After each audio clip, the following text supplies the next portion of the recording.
나쁜 곱씹기는 이런 식입니다. 아, 왜 하필 내 자동차가 펑크 났지? 그 길로 가지 말았어야 돼. 아, 나는 왜 맨날 그러지? 이렇게 답이 없는 곱씹기를 계속합니다. 마치 늪과도 같은데요. 이를 반추라고 합니다. 사실 반추는요, 원래 나쁜 기능이 아니었습니다. 과거에 했던 실수를 되돌아봐서 미래 위험을 대비하려는 우리의 생존 본능에서 나온 습관이거든요. 그런데 문제는요, 해결책이 없이 왜 그랬을까? 어쩌지만 반복이 될 때입니다. 이런 비생산적인 반추는 우리의 미래를 대비하지도 못하면서 마음에 상처만 남기고 우울감만 깊어지게 하니까요. 원래는 나를 지키려던 기능이었는데 오히려 이제는 나를 공격하게 되는 거죠. 반대로 좋은 곱씹기는 이런 식입니다. 보험사가 어디였지? 견적은 얼마나 나오려나? 아, 회의를 미뤄야 되는데 팀장님께 뭐라고 메시지를 드려야 되나? 답이 있는 질문으로 조금씩 나아가는데요. 이를 숙고라고 합니다. 이런 두 가지의 곱씹기를 간단히 구분하는 법이 있는데요. 우리가 생각을 할수록 다음에 해야 할 행동이 떠오르면 숙고고요. 계속 기분만 나빠지면 늪, 반추입니다. 그래서 늪이다 싶으시면 다음에 5가지 행동을 건네보시는 게 좋은데요. 캡처해두시고 평소에도 활용해보세요. 저는 이 훈련을 하면서요. 몰랐던 저의 패턴을 하나 발견했습니다. 뭘까요, 히리들? 네, 저는 자꾸 저의 생각을 평가했습니다. 한마디로 생각 평론가가 튀어나오는 거예요. 아, 지금 이 생각은 지나치게 감정적이야. 발전적이지 못한 생각이군. 처럼 끊임없이 저를 평가하는 거죠. 그때 도움이 됐던 게 디스턴싱의 명상 훈련이었습니다. 이 명상을 하면 우리 아무 생각도 하지 말아야 한다 라고 생각하잖아요. 그런데 또 앱을 훈련하면서 배웠던 게 명상은 생각을 없애는 게 아니라 이 떠오르는 생각들을 강물에 떠내려가는 나뭇잎처럼 제3자의 시선으로 바라보고 흘려보내는 훈련이래요. 그러니까 이 잡생각이 떠오르는 게 실패가 아니라 아, 나뭇잎 하나가 지나가는구나 하고 알아차리는 것 자체가 훈련인 거죠. 그래서 제 안에 생각평론가가 또 튀어나오면 그 평가까지도 나뭇잎처럼 흘려보내는 연습을 좀 했습니다. 당연히 처음에는 조금 쉽지가 않더라고요. 그리고 2주가 흘렀습니다. 솔직히 괜히 말했나?가 사라졌냐 하면 아니요. 여전히 떠오릅니다. 머릿속에 있는 이 팝콘은 계속 튑니다. 그런데 달라진 점이 굉장히 좋았는데요. 전에 제 머릿속은 생각 폭주 기관차였습니다. 판단하고 생각하고 불안해하고 또 좋지 못한 상황을 맞닥뜨리면 생각을 멈추지 못할 때가 간혹 있었습니다. 그런데 이제는요. 저의 생각들이 팝콘인 거를 알아차리는 능력이 활성화되었습니다. 전에는 며칠을 갔던 생각들이 이제는 아, 튀었구나 하고 몇 분이면 지나가더라고요. 그러니까 생각을 없애야겠다 생각하거나 생각을 판단하면서 나를 판단하고 평가하는 이 엄격한 평론가가 조금 더 너그러운 상담사가 되었습니다. 생각해보면 상담사는 그렇잖아요. 아, 그럴 수 있죠. 그래서 어떠셨어요? 이렇게 잘 들어주고 묻는 사람이잖아요. 저 자신에게도요, 있는 그대로를 들어주고 또 발전적인 이 숙고를 통해서 다음을 묻는 것, 이게 조금 더 스스로 유연하게 된다는 게 좀 신기하더라고요. 그리고 저를 부정적으로 자책하는 시간이 짧아지니까요, 에너지 소모가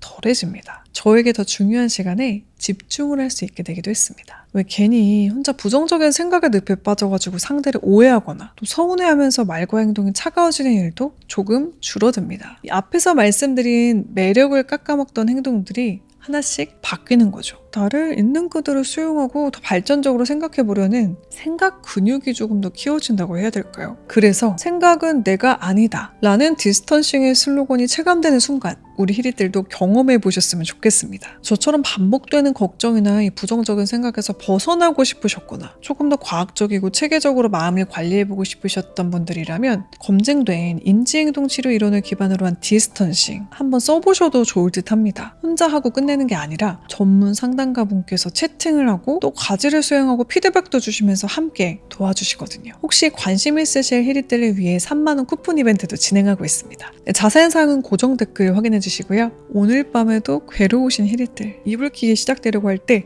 딱 한마디만 스스로 해보세요. 아, 팝콘이 튀었구나. 자, 오늘의 콘텐츠가 도움이 되셨길 바라며 저는 인사드리겠습니다. 오늘도 채널 고정해주신 히릿, 내일도 최고 길만 걸으세요. 안녕. 뿅.